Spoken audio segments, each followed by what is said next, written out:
Welcome to our first ever Hospitality News Roundup, where we take a couple of minutes to fill you in on what's happening in the industry.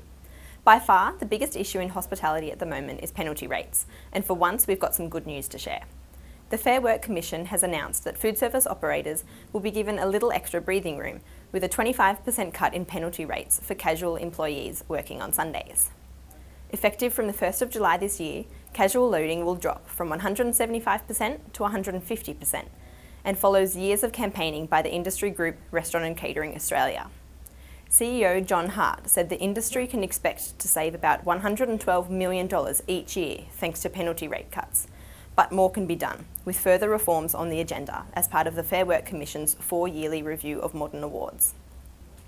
Penalty rate stories always get tongues wagging on our website, and Fair Work's announcement was no different.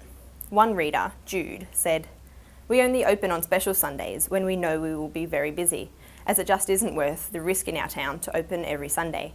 We used to have a cafe that had to open on Sundays, and generally we went backwards for the week after trading on that day. I think that more businesses will consider opening if penalty rates are adjusted," he said.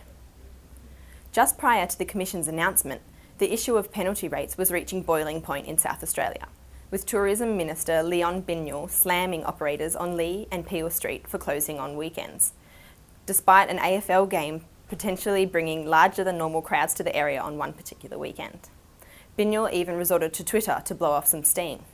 He tweeted, "If you are headed to Adelaide Oval via Lee Street, pop into Coffee Branch. Great guys and only business in the street making the effort to open."